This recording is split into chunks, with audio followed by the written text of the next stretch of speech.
Dear students, ఈరోజు మనం మన సిలబస్లో భాగంగా అధ్యయనం చేస్తున్న అంశం ఏంటంటే ఇండియాకి ఐరోపా వారి రాక. ఆధునిక భారతదేశ చరిత్రలో చాలా important lesson any competitive exam.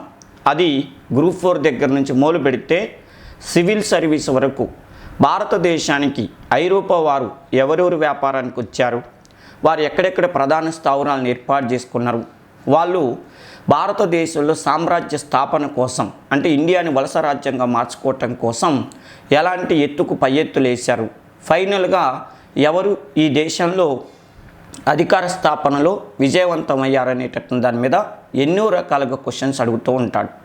ఆధునిక భారతదేశ చరిత్రలో యూరోపియన్ల రాక అనే పాఠం లేకుండా ఏ కాంపిటేటివ్ ఎగ్జామ్ ఉండదు. సారు ప్రతిదానికి ఇలాగే చెప్తున్నారు అనుకుంటారు కదా, కానీ ఇది వాస్తవం. ఐరోపా వారి రాక అనేటటువంటిది భారతదేశంలో ఎన్నో మార్పులకి, అదేవిధంగా భారతదేశం ఆర్థికంగా రాజకీయంగా ఎన్నో మార్పులు చేర్పులకి గురి కావాల్సినటువంటి సందర్భం కాబట్టి, గురైన సందర్భం కాబట్టి ఈ పాఠం మీద ఖచ్చితంగా ఎగ్జామ్ పాయింట్ ఆఫ్ వ్యూలో చాలా అద్భుతమైన క్వశ్చన్స్ ఉన్నాయి. ఇంకో విషయం ఏంటంటే ప్రత్యేకంగా గుర్తుపెట్టుకోవాల్సింది, ఐరోపా వారి రాక అనేటటువంటి దాని మీద ఎక్కువగా గతంలో ప్రీవియస్ క్వశ్చన్స్లో ఎలా అడుగుతుందంటే ఏ దేశ కంపెనీ వాళ్ళు ఎప్పుడు భారతదేశానికి వచ్చారు, ఎక్కడ వర్తక స్థావరాలను ఏర్పాటు చేశారు, అదేవిధంగా వాళ్ళ ప్రధాన కేంద్రాలు ఏంటి, ఇతర స్థావరాలు ఏంటనే దాని మీద ఎక్కువ అడుగుతుంది. రెండో విషయం ఏంటంటే భారతదేశంలో ఆధిపత్యం కోసం ఎవరెవరు యుద్ధాలు చేసుకున్నారు, ఆ యుద్ధాలను ఏ పేరుతో పిలుస్తారు, ఇట్లా సందర్భానుసారంగా అడుగుతాడు. ఇప్పుడు మొత్తానికి మనకి అద్భుతమైనటువంటి సబ్జెక్టుని నేను ఎక్స్ప్లెయిన్ చేస్తాను, ఇందులో ఎలాంటి డౌటు లేదు. నేను అత్యద్భుతమైన సబ్జెక్టుని ఎందుకు చెప్తున్నానంటే ఈ పాఠం మొత్తం మీరు విన్నాక, నోట్స్ రాసుకున్నాక ఇంత సింప్లిఫై చేసి సార్ ఎక్స్ప్లెయిన్ చేశాడు. ఏ పాఠ్య పుస్తకంలో కూడా ఇంత డెప్త్గా మెటీరియల్ లేదని మీరే అంటారు. కావాలనుకుంటే మొత్తం కూడా మీరు ఇదంతా నోట్స్ రాసుకున్నాక ఇతర పబ్లికేషన్స్ బుక్స్ దగ్గర పెట్టుకొని ఒకసారి చూసుకోండి, వ్యత్యాసం ఏదో మీకే తెలుస్తుంది. ఓకేనా? ఇక నేను మన సిలబస్ మొదలు పెట్టేటప్పుడే మీకు చెప్పాను, ఈ యాప్ క్లాసులు మొదలు పెట్టేటప్పుడే మీరు నోట్స్ రాసుకుంటే ఇతర పబ్లికేషన్స్ కానీ గవర్నమెంట్ కానీ ప్రైవేట్ పబ్లికేషన్స్ ఏవి చదవాల్సిన అవసరం లేదమ్మా, ఈ నోట్సే మీకు గొప్ప అవకాశాన్ని ఇస్తుందని చెప్పాను. దాన్ని నేను మళ్ళీ గుర్తు చేస్తున్నా. ఓకేనా? ఇక చూడండి, ఇప్పుడు సబ్జెక్టు మొత్తం వస్తే దాన్ని ఎన్ని రకాలుగా మనం వాడుకోవచ్చు. నేను పుట్టు పూర్వోత్తరాలు సహా చెప్తాను, మీ అందరికీ తెలుసు. ఏదైనా టాపిక్ చెప్పాలంటే కొత్తగా కాంపిటేటివ్ ఫీల్డ్లోకి వచ్చిన పిల్లవాడికి కూడా క్లారిటీగా ఉండాలనే ఉద్దేశంతో నేను ప్రతిదీ కూడా పూసగుచ్చినట్టు ఎక్స్ప్లెయిన్ చేస్తాను. దాన్ని మీరు అర్థం చేసుకుంటారని నేను అనుకుంటున్నా. నోట్స్ మాత్రం ఖచ్చితంగా రాసుకోండి. చూడండి, ఇండియాకి యూరోపియన్ల రాక అనేది చూస్తే, ఇండియాకి యూరోపియన్లు అంటే ఎవరు అంటే యూరప్ ఖండం వాళ్ళు. యూరోపియన్లు అంటే అచ్చమైన తెలుగులో వీళ్ళని యూరప్ ఖండం అనే వాళ్ళ పేరుతో పిలుస్తారు. ఒక ఇండియాకే వచ్చారంటే ఇండియాకే కాదు, మన ఇండియాకే కాదు, వీళ్ళు తూర్పు దేశాలకు వచ్చారు. తూర్పు దేశాలకి వ్యాపారానికి వచ్చారు కాబట్టి వాళ్ళు వచ్చేటప్పుడు ఒక్కొక్కరు ఒక్కొక్క కంపెనీ పేరుతో భారతదేశానికి రావటం జరిగింది. భారతదేశంతో పాటు తూర్పు దేశాలకు రావటం జరిగింది. వాళ్ళు భారతదేశానికి పశ్చిమ వైపు ఉంటారు కాబట్టి వాళ్ళు పశ్చిమం నుంచి తూర్పుకు వస్తున్నారు కాబట్టి వాళ్ళు పెట్టుకున్న ప్రతి కంపెనీకి కూడా ఈస్ట్ అని పేరుతో పెట్టుకున్నారు. East India. ఓకేనా? ఈస్ట్ వైపు ఉన్నటువంటి ఇండియాకు వస్తున్నారు కాబట్టి ఈస్ట్ ఇండియా కంపెనీని పెట్టుకున్నారు. అందుకని చూడండి, మీరు ఎక్కడ చదివినా కూడా బ్రిటిష్ ఈస్ట్ ఇండియా అంటే బ్రిటిష్ వాళ్ళు ఈస్ట్ వైపు ఉన్నటువంటి ఇండియాకి రావడానికి ఒక కంపెనీ పెట్టుకున్నారు కాబట్టి దాన్ని బ్రిటిష్ ఈస్ట్ ఇండియా అంటారు. డచ్ ఈస్ట్ ఇండియా, డచ్ అనేటటువంటి వాళ్ళు లేదా నెదర్లాండ్ అనేవాళ్ళు లేదా హాలండ్ అనేవాళ్ళు, వాళ్ళని పల్లపు భూమి, ఆ దేశాన్ని పల్లపు భూమి అనే పేరుతో కూడా మరో పేరుతో పిలుస్తారు. రేపు ఎగ్జామ్లో ఇప్పుడు నేను ఇక్కడ మాట్లాడుతున్న ప్రతి మాట మీకు ఎగ్జామ్ పాయింట్ ఆఫ్ వ్యూలో అవసరమే.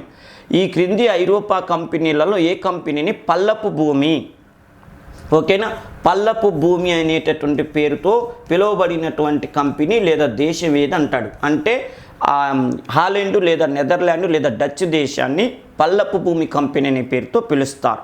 ఇప్పుడు ఏదేమైనా డచ్ వాళ్ళు ఇండియాకి వచ్చారు కాబట్టి Dutch East India company. Next చూడండి, French East India company. French అనేవాళ్ళు ఈస్ట్ వైపు ఉన్న ఇండియాకు వస్తూ కంపెనీ పెట్టుకున్నారు కాబట్టి ఫ్రెంచ్ ఈస్ట్ ఇండియా కంపెనీ. అర్థమైన పోర్చుగల్ ఈస్ట్ ఇండియా కంపెనీ. భారతదేశం ఫస్ట్ వచ్చింది ఎవరు? Vasco da Gama. వాస్కోడి గామా ఏ దేశానికి చెందినవాడు? గామా. ఓకేనా. అతడు పోర్చుగల్ దేశం నుంచి వచ్చాడు కాబట్టి Portugal East Indian company, den East India company. డెన్ కంపెనీనే డానిష్ అనే పేరుతో పిలుస్తారు. వాళ్ళు పెట్టుకున్న కంపెనీ పేరు డెన్ ఈస్ట్ ఇండియా కంపెనీ. ఇప్పుడు అర్థమైంది కదా. మొత్తం మన భారతదేశానికి 5 కంపెనీలు వచ్చినాయి. వచ్చేటప్పుడు ఎక్కడికి వస్తున్నారు? తూర్పు వైపు వస్తున్నారు, ఇండియాకి వస్తున్నారు. కాబట్టి తూర్పు వైపు ఉన్నటువంటి ఇండియాకి వచ్చే కంపెనీలు పెట్టుకున్నారు. ఎవడైనా చికెన్ షాప్ పెట్టుకున్నా, మటన్ షాప్ పెట్టుకున్నా, కాఫీ షాప్ పెట్టుకున్నా, ఏది పెట్టుకున్నా చూడండి ఖచ్చితంగా దానికి ఒక పేరు పెడతారు. అవునా కదా. మన వాళ్ళు ఎవరు పెట్టుకున్నా కూడా ఖచ్చితంగా ఒక కంపెనీ ఒక చిన్న డబ్బా కొట్టు పెట్టుకున్నా ఆ డబ్బా కొట్టుకు ఒక పేరు పెట్టుకుంటారు. మరి అలాంటప్పుడు దేశాలు వ్యాపారం చేయడానికి రావాలంటే ఏదో ఒక కంపెనీ పేరు ఉండాలి. కాబట్టి అలా వాళ్ళ దేశం పేరు వచ్చేటట్టు వాళ్ళు ఏ దేశాల వైపే వస్తున్నారో, ఏ దిక్కుకు అంటే ఏ వైపుకి అంటే తూర్పు వైపు వస్తున్నారా అనే దాని మీద చూపిస్తూ అలా కంపెనీ పేర్లు పెట్టుకోవటం జరిగింది. ఓకే కదా. ఇది బేసిక్ నాలెడ్జ్. రేపు ఎక్కడన్నా ఎవరన్నా పిల్లవాడు మీరు గ్రూప్ 2 ఎస్ఐ కానిస్టేబుల్ సివిల్స్ ఏదో ప్రిపేర్ అవుతున్నారు. మీ పక్కింటి అమ్మాయో అబ్బాయో 9th క్లాసో 10th క్లాసో చదువుతున్నారు.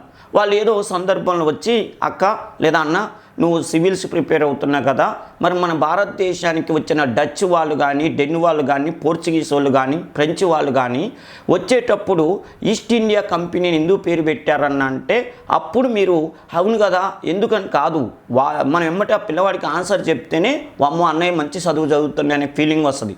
దీనికి కూడా ఆన్సర్ చెప్పినప్పుడు ఆయన సివిల్ సెట్ ప్రిపేర్ అవుతుంది అనేటటువంటి వాళ్ళ ఆలోచన రాకూడదు, మనం బాధపడకూడదు. అర్థమైందా.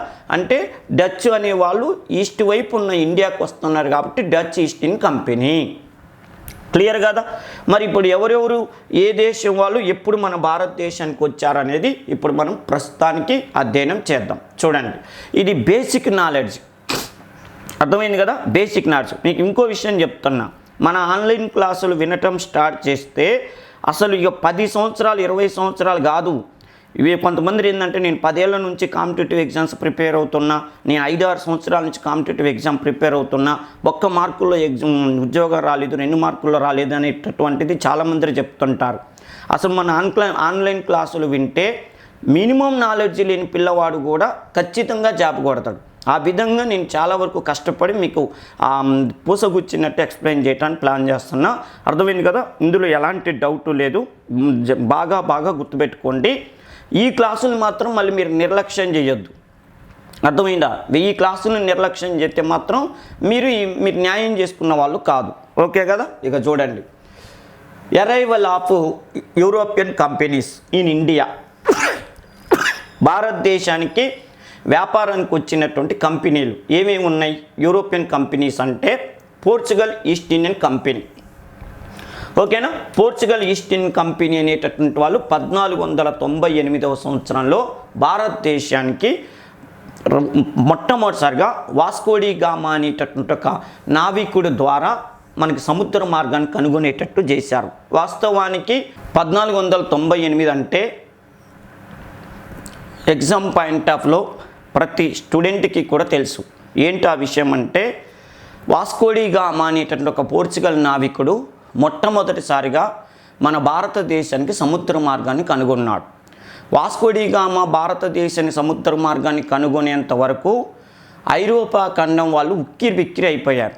ఎందుకు ఉక్కిరిబిక్కిరి అయిపోయారంటే 1453వ సంవత్సరంలో తుర్స్కులు కాన్స్టాంటినోపిల్ అనే నగరాన్ని ఆక్రమించుకోవడంతో భారతదేశం నుంచి ఐరోపా దేశాల వాళ్ళకి వ్యాపారం చేసుకోవటానికి ఉన్నటువంటి ఏకైక భూమార్గం అంటే అప్పట్లో భూమార్గం ద్వారా మన భారతదేశ వస్తువులని ఐరోపా దేశాల వాళ్ళకు పంపించేవాళ్ళు. ఎప్పటి వరకు?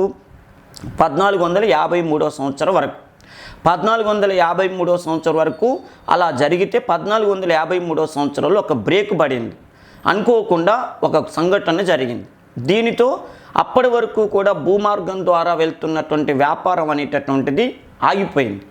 ఆ సమయంలో ఐరోపా దేశాల వాళ్ళకి మన భారతదేశం నుంచి సుగంధ ద్రవ్యాలను వస్త్రాలను తీసుకెళ్లేటటువంటి అవకాశం లేకుండా పోయింది. అది ఎప్పటి నుంచి ఎప్పటి వరకు ఆ సమస్య వచ్చిందంటే 1453వ సంవత్సరం నుంచి 1498వ సంవత్సరం వరకు భారతదేశ వస్తువులు ఐరోపా దేశాల వాళ్ళకి అందలేదు. ఈ సమయంలో ఉక్కిరిబిక్కిరి అయినటువంటి ఐరోపా దేశాల వాళ్ళు ఎలా అయినా చేసి ఆ భూమార్గం కాకపోతే మరొక మార్గం ద్వారా ఇండియాకి వెళ్ళి మనకు కావలసినటువంటి సుగంధ ద్రవ్యాలను తెచ్చుకోవాలి, లేకపోతే మన పరిస్థితి ఆగమ్య గోచరంగా ఉందన్న ఉద్దేశంతో అప్పుడు మార్గం సుగమం చేసిన దేశం ఏదంటే, మార్గాన్ని చూపించిన దేశం ఏదంటే పోర్చుగల్ దేశం. పోర్చుగల్ దేశం చూడటానికి చాలా చిన్న దేశం, ఒక ద్వీపం, ఐలాండ్. అది ప్రపంచానికి దశని దిశని మార్చేలా చేసింది. ఏంటి ఆ మార్పు అంటే 1498 సంవత్సరంలో వాస్కోడి గామా అనే ఒక నావికుని సహాయంతో ఐరోపా ఖండం నుంచి భారతదేశానికి ఏకధాటిగా సముద్ర మార్గాన్ని కనుగొనటం జరిగింది. దీనితో ఐరోపా దేశమైన పోర్చుగల్ దేశానికే కాదు, దాదాపు ఐరోపా ఖండంలో ఉన్న 56 దేశాలకి ఊపిరి పీల్చుకున్నట్టు అయింది. ఊపిరి పీల్చుకున్నట్టు ఎందుకయిందంటే, ఐరోపా దేశాల వాళ్ళు ప్రతిరోజు కూడా నాన్ వెజ్ తింటారు. నాన్ వెజ్ టేస్ట్గా రావాలంటే దాంట్లో సుగంధ ద్రవ్యాలు పడాలి. అర్థమైనా? దాల్చిన చెక్క, యాలుక్కాయలు, ఇవన్నీ కూడా లవంగాలు పడాలి. అవి ఎక్కడ దొరుకుతాయి అంటే తూర్పు దేశాలు, అది కూడా మన భారతదేశంలో ఎక్కువగా దొరుకుతాయి. అందుకని ఈ సుగంధ ద్రవ్యాలు వాళ్ళకి 1453 సంవత్సరం నుంచి అందకపోవటంతో సమస్య పరిష్కారం చేసుకోవటం కోసం ఒక నూతన మార్గాన్ని వెతుక్కోవాలన్న ఉద్దేశంలో భాగంగా వాస్కోడి గామా రూపంలో ఆ సమస్యకు పరిష్కార మార్గం లభించింది. అంటే ప్రపంచవ్యాప్తంగా 1453 సంవత్సరంలో కాన్స్టాంటినోపిల్ అనే నగరాన్ని తుర్స్కులు అనే ముస్లింలు ఆక్రమించటంతో ఐరోపా దేశాల వాళ్ళకు అందాల్సినటువంటి సుగంధ ద్రవ్యాలు అందకపోవటంతో సమస్యను పరిష్కార మార్గం చూపుతూ మరొక సముద్ర మార్గాన్ని కనుగొన్న దేశము అంటే పోర్చుగల్, వ్యక్తి అంటే వాస్కోడి గామా. ఈ దెబ్బతో భారతదేశానికి ఐరోపా దేశాల వాళ్ళకి ఎలాంటి వ్యాపార అడ్డంకులు లేకుండా యథేచ్ఛగా మన భారతదేశ వస్తువులు ఐరోపా దేశాల వాళ్ళకి ఏకదాటిగా వెళ్ళేటట్టుగా మార్గం చూపించిన దేశం అంటే పోర్చుగల్ దేశం అంటారు. ఇక ఆ తర్వాత ఇంకో విషయం, బేసిక్ నాలెడ్జ్ ఇక్కడ చెప్పుకుందాం. పోర్చుగల్ ఈస్ట్ ఇండియా కంపెనీకి భారతదేశంలో ఉన్న ప్రత్యేకత ఏంటంటే, భారతదేశానికి సముద్ర మార్గాన్ని కనుగొన్న మొదటి దేశము పోర్చుగల్ దేశమే. అదేవిధంగా మన భారతదేశానికి వ్యాపారానికి వచ్చిన ఫస్ట్ దేశము పోర్చుగల్ దేశమే. భారతదేశంలో వీళ్ళు ఎటువైపు ఎక్కువ కాన్సన్ట్రేషన్ చేశారు వ్యాపార కేంద్రాలంటే, భారతదేశానికి వెస్ట్ సైడ్, అర్థమైనగా గోవా, డయ్యూ డామన్, కొచ్చిన్, కాలికట్టు, బాంబే, సూరత్, వీళ్ళు ఎక్కువగా పశ్చిమ వైపు మాత్రమే కాన్సన్ట్రేషన్ చేశారు. నేను మళ్ళీ చెప్తున్నా, నేను ఇక్కడ మాట్లాడుతున్న ప్రతి మాట మీ కాంపిటేటివ్ ఎగ్జామ్ కోసమే మాట్లాడుతున్నాను, గుర్తుపెట్టుకోండి. ఓకేనా? రేపు ఎగ్జామ్లు అడుగుతాడు, భారతదేశానికి వచ్చిన కంపెనీలలో ఏ కంపెనీ మొదట్లో ఎక్కువగా పశ్చిమ ప్రాంతం వైపే, పశ్చిమ భారతదేశం వైపే, అరేబియా సముద్రం వైపే ఎక్కువ కాన్సన్ట్రేషన్ చేసిందంటే పోర్చుగల్ దేశం. క్లియర్ కదా? నెక్స్ట్, పోర్చుగల్ వాళ్ళు ఫస్ట్ కొచ్చిన్ని రాజధానిగా చేసుకున్నారు, అంటే వాళ్ళ ప్రధాన కేంద్రంగా పెట్టుకున్నారు. తర్వాత గోవాని తమ ప్రధాన కేంద్రంగా పెట్టుకున్నారు. భారతదేశంలో వెస్ట్ సైడ్ ఎక్కువగా బిజినెస్ చేసుకున్నటువంటి పోర్చుగీస్ వాళ్ళు అలా డెవలప్ అవుతున్నప్పుడు విజయనగర చక్రవర్తులతో మంచి స్నేహ సంబంధాలు ఏర్పరచుకొని అద్భుతంగా రాణించారు. ఒక దశలో పోర్చుగల్ ఈస్ట్ ఇండియా కంపెనీ అంటే భారతదేశంలో తిరుగులేని ఈస్ట్ ఇండియా కంపెనీగా పేరు ప్రతిష్టలు పొందింది. పోర్చుగల్ ఈస్ట్ ఇండియా కంపెనీ వాళ్ళు దక్షిణ భారతదేశంలో మన విజయనగర చక్రవర్తులతో స్నేహ సంబంధాలు పెట్టుకుంటే, ఉత్తర భారతదేశంలో ఢిల్లీ చక్రవర్తి అయిన సికిందర్ లోడితో స్నేహ సంబంధాలు పెట్టుకున్నారు. విజయనగర చక్రవర్తుల సహకారంతోనూ గోవాని ఆక్రమించుకున్నారు 1510లో. అప్పటి వరకు గోవా బీజాపూర్ చక్రవర్తి చేతుల్లో ఉంటే, కృష్ణదేవరాయల సహకారంతో 1510లో గోవాను ఆక్రమించుకున్నారు. అదేవిధంగా ఢిల్లీ సుల్తాన్ అయినటువంటి సికిందర్ లోడి సహకారంతో సూరత్ ప్రాంతంలో వ్యాపార కేంద్రం పెట్టుకున్నారు. ఇప్పుడు చూడండి, నేను చెప్పిన దాంట్లో వాస్తవం ఉందంటానికి నిదర్శనం ఏంటంటే, వీళ్ళు వెస్ట్ సైడే వ్యాపార కేంద్రాలు పెట్టుకున్నారు అన్నాం. అంటే కృష్ణదేవరాయల సహకారంతో గోవా ప్రాంతాన్ని పొందారంటే గోవా ఎటువైపు ఉంది? వెస్ట్ సైడ్ ఉంది. అదేవిధంగా సికిందర్ లోడి సహకారంతో వాళ్ళు సూరత్లో కేంద్రం పెట్టుకున్నారంటే సూరత్ ఎక్కడుంది? గుజరాత్లో ఉంది, అంటే వెస్ట్ సైడ్ ఉంది. అవి రెండుతో పాటు డయ్యూ డామన్, కాలికట్టు, అసలు వాళ్ళు ఫస్ట్ వచ్చిందే కాలికట్కి కదా, జామరిన్ అనే చక్రవర్తిని కలుసుకున్నారు. తర్వాత కొచ్చిన్ 1502లో కొచ్చిన్లో కేంద్రం పెట్టుకున్నారు. ఇలా అద్భుతమైన పొజిషన్లో ఉన్నారు. వీళ్ళు వచ్చిన తర్వాత దాదాపు 100 సంవత్సరాలకి ఇతర ఐరోపా కంపెనీ వాళ్ళు మన భారతదేశానికి రావటం ప్రారంభించారు. మీకు డౌట్ రావచ్చు, సార్ ఎవరైనా ఒక చిన్న డబ్బా కొట్టు పెడితే ఆ డబ్బా కొట్టు మంచిగా నడుస్తుందంటే తెల్లారి ఇంకో డబ్బా కొట్టి వస్తుంది. ఎవరన్నా టీ సెంటర్ పెట్టారనుకో, బాగా వచ్చి ఓ 10 మంది 20 మంది అక్కడ గుమిగూడి టీ తాగుతారనుకో, రోడ్డు మీద పోయే వాళ్ళకి ఏం ఐడియా వస్తుందో తెలుసా, ఇక్కడ టీ సెంటర్ పెడితే బాగా నడుస్తుంది అన్నట్టు ఐడియా వచ్చి వెంటనే ఇంకో టీ సెంటర్ పెడతారు పోటీకి. అలాంటిది మరి పోర్చుగల్ ఈస్ట్ ఇండియా కంపెనీ వాళ్ళు 1498లో భారతదేశాన్ని సముద్ర మార్గం కనుగొని వ్యాపారం ప్రారంభించినప్పుడు మరి ఇతర ఐరోపా కంపెనీ వాళ్ళు దాదాపు 100 ఏళ్ళు చూడండి, 1490 నుంచి 1598 1600 వరకు, అంటే దాదాపు 100 ఏళ్ళు ఇతర ఏ కంపెనీ వాళ్ళు కూడా భారతదేశానికి రాలేదంటే కారణం ఏంది?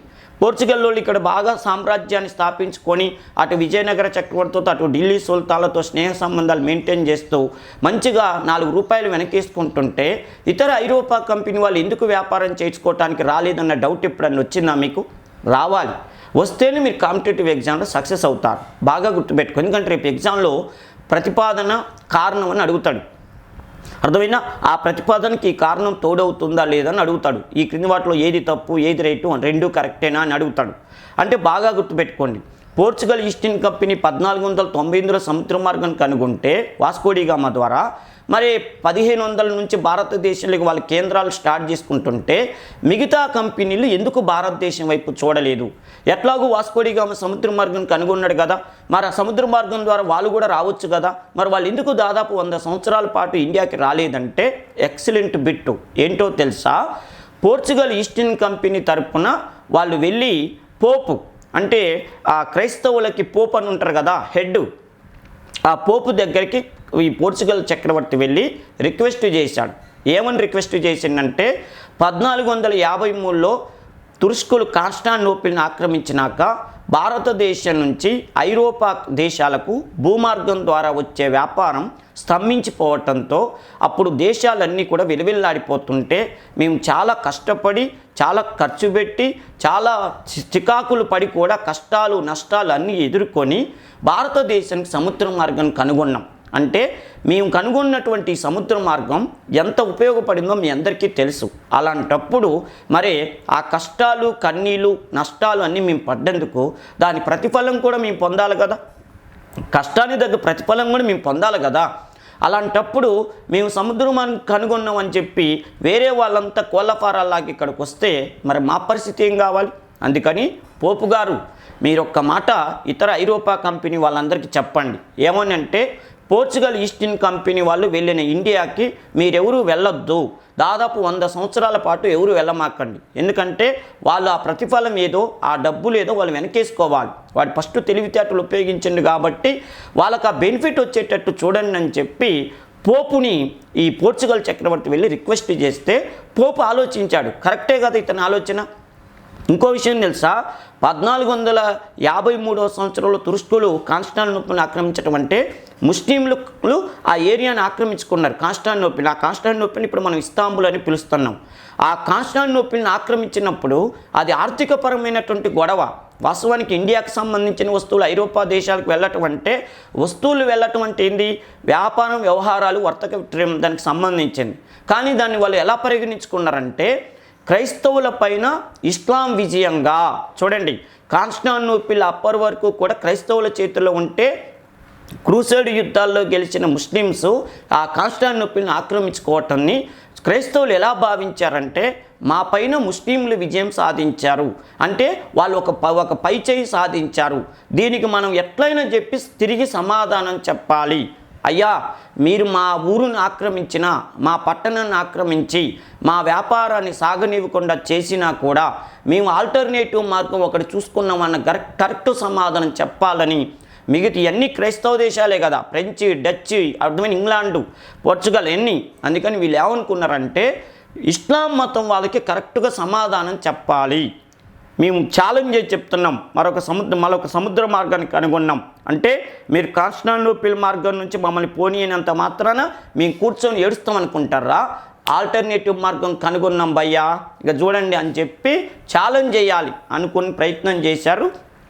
ఆ ప్రయత్నాన్ని పోర్చుగల్ దేశం సాధించింది కాబట్టి పోపు కూడా ఆలోచించి ఏం చేసిందంటే ఇది మన క్రైస్తవుల విజయంగా భావించి మిగతా క్రైస్తవ రాజ్యాలన్నిటికీ చెప్పిండు. ఎందుకంటే పోపు క్రైస్తవులకే పెద్దోడు, క్రైస్తవ రాజ్యాలని పోపు చెప్పినట్టు వినాలి. మన ఇస్లాం మతం వాళ్ళనేమో ఖలీఫా చెప్పినట్టు వినాలి, మన క్రైస్తవ మతం వాళ్ళేమో పోపు చెప్పినట్టు వినాలి. అందుకని పోపు ఆదేశించటంతో దాదాపు 100 ఏళ్ల పాటు పోర్చుగల్ దేశం వాళ్ళే మన భారతదేశంలో ఆడిందే ఆట పాడిందే పాటగా సాగింది. ఇంకా తర్వాత ఏం జరిగిందనేది నేను సందర్భానుసారంగా చెప్తాను. ఇప్పుడు బేసిక్ నాలెడ్జి. రెండో విషయం ఏంటంటే, భారతదేశంలో వెస్ట్ సైడే వ్యాపార మార్గాన్ని ప్రారంభించిన పోర్చుగీస్ వాళ్ళు తర్వాత కాలంలో ఇక మిగతా ఈ ఐరోపా కంపెనీలన్నా అన్నీ కలిసి 100 సంవత్సరాల తర్వాత ఇండియాకు వచ్చి వాళ్ళు తూర్పు వైపు ఈస్ట్ వైపు వ్యాపార కేంద్రాలు ప్రారంభిస్తుంటే అప్పుడు పోర్చుగీస్ వాళ్ళు ఆలోచనలో పడ్డారు. ఏం ఆలోచన అంటే, మనం ఫస్ట్ నుంచి కూడా వెస్ట్ సైడే వ్యాపార కేంద్రాలు పెట్టుకుంటున్నాం, మరి వెస్ట్ సైడ్ పెట్టుకొని ఈస్ట్ సైడ్ నెగ్లెక్ట్ చేస్తేట, నిర్లక్ష్యం చేస్తేట అని చెప్పి ఫస్ట్ సారిగా మన ఆంధ్రదేశంలోనే మచిలీపట్నంలో 1670వ సంవత్సరంలో పోర్చుగల్ ఈస్ట్ ఇండియా కంపెనీ వాళ్ళు వ్యాపార కేంద్రాన్ని స్టార్ట్ చేయటం జరిగింది. అంటే రేపు ఎగ్జామ్ పాయింట్ ఆఫ్ ఏమని అడుగుతాడంటే, భారతదేశం ఫస్ట్ వచ్చిన ఐరోపా కంపెనీ అంటే పోర్చుగల్, మన తెలుగు ప్రాంతం లేదా మన ఆంధ్ర ప్రాంతానికి చిట్ట చివరిగా వచ్చిన ఐరోపా కంపెనీ ఏదంటే పోర్చుగల్. ఐరోపా కంపెనీల్లో మచిలీపట్నంలో చివరికి వ్యాపార కేంద్రాన్ని పెట్టిన ఐరోపా దేశం ఏదంటే పోర్చుగల్. అర్థమైంది కదా. ఆంధ్రదేశానికి అందరు వచ్చిన తర్వాత పోర్చుగల్ వాళ్ళు లాస్ట్కి వచ్చారు, 1670లో వచ్చారు. ఇక్కడ ఎగ్జామ్ పాయింట్ ఆఫ్ బిట్టు చూడండి, భారతదేశం ఫస్ట్ సారిగా వ్యాపారానికి వచ్చిన దేశం అంటేను పోర్చుగల్. తెలుగు ప్రాంతం లేదా ఆంధ్ర ప్రాంతం లేదా మచిలీపట్నానికి చివరిగా ఇయర్ కూడా గుర్తుపెట్టుకొని 1670లో వ్యాపారానికి వచ్చినటువంటి దేశం అంటేను పోర్చుగల్, గుర్తుపెట్టుకోండి. ఇక తర్వాత చూడండి, భారతదేశంలో వాళ్ళు కొంతవరకు ప్రయత్నాలు చేశారు, నెంబర్ 1 ప్లేస్లో ఉండాలని ట్రై చేశారు. కానీ వాళ్ళ మైనస్ ఏంటంటే, వ్యాపారం కంటే క్రైస్తవ మతానికి ఎక్కువ ప్రాధాన్యత ఇవ్వటం వల్ల వాళ్ళు రాణించలేకపోయారు. అదేవిధంగా వాళ్ళ దగ్గర నుంచి వచ్చినటువంటి గవర్నర్ జనరల్లో అంత సమర్థులు లేకపోవటం వల్ల కూడా ఈ కంపెనీ రాణించలేకపోయింది. ఇవేందనేది మనం సందర్భానుసారంగా ఎగ్జామ్ పాయింట్లో చెప్పుకుందాం. ఇంకో విషయం, భారతదేశం ఫస్ట్ సారిగా వచ్చిన ఐరోపా కంపెనీ ఇదే, భారతదేశం నుంచి చిట్ట చివరిగా వెళ్ళిపోయినటువంటి ఐరోపా కంపెనీ కూడా ఇదే. 1961వ సంవత్సరం డిసెంబర్ 19వ తారీఖు నాడు ఆపరేషన్ విజయ్ అనేటటువంటి కార్యక్రమం ద్వారా నెహ్రూ ప్రభుత్వం వీళ్ళతో యుద్ధం చేయటంతో ఆ యుద్ధంలో ఓడిపోయి మన భారతదేశం నుంచి నిష్క్రమించారు పోర్చుగీస్ వాళ్ళు. అంటే భారతదేశానికి ఫస్ట్ సారిగా వచ్చిన దేశం పోర్చుగల్, భారతదేశం నుంచి చిట్ట చివరిసారిగా వెళ్ళిపోయిన దేశం అంటే పోర్చుగల్. ఓకే కదా. ఇంకొక ఎగ్జామ్ పాయింట్ ఆఫ్ బిట్ చెప్పాలి. భారతదేశంలో 1961 వరకు ఉన్నటువంటి గోవాలో ఉన్నటువంటి వీళ్ళు ఒక దశలో మన చివరి నిజాం అయినటువంటి 7వ నిజాం మీర్ ఉస్మాన్ అలీ ఖాన్కి గోవా ప్రాంతాన్ని అమ్మాలని కూడా ట్రై చేశారు. ఎంత విచిత్రం అంటే, మన భారతదేశ చక్రవర్తికి మన భారతదేశ ప్రాంతాన్ని అమ్మాలని ట్రై చేసినటువంటి ఐరోపా కంపెనీ ఏదంటే పోర్చుగల్ కంపెనీ. 1948వ సంవత్సరంలో నిజాం ప్రభుత్వం వీళ్ళ దగ్గర నుంచి గోవా ప్రాంతాన్ని కొనాలని ట్రై చేసింది, కానీ లావాదేవీలు కుదరకపోవడంతో వీళ్ళు అమ్మలేదు, ఆయన కొనలేదు. తర్వాత 1961వ సంవత్సరంలో మన కేంద్ర ప్రభుత్వమే వీళ్ళని ఓడించేసరికల్లా తట్టా పుట్టా సర్దుకొని ఇండియా నుంచి వెళ్ళిపోయారు. క్లియర్ కదా. ఇది మళ్ళీ దీని గురించి పెద్ద స్టోరీ ఉంది, అది సందర్భానుసారంగా చెప్పుకుందాం.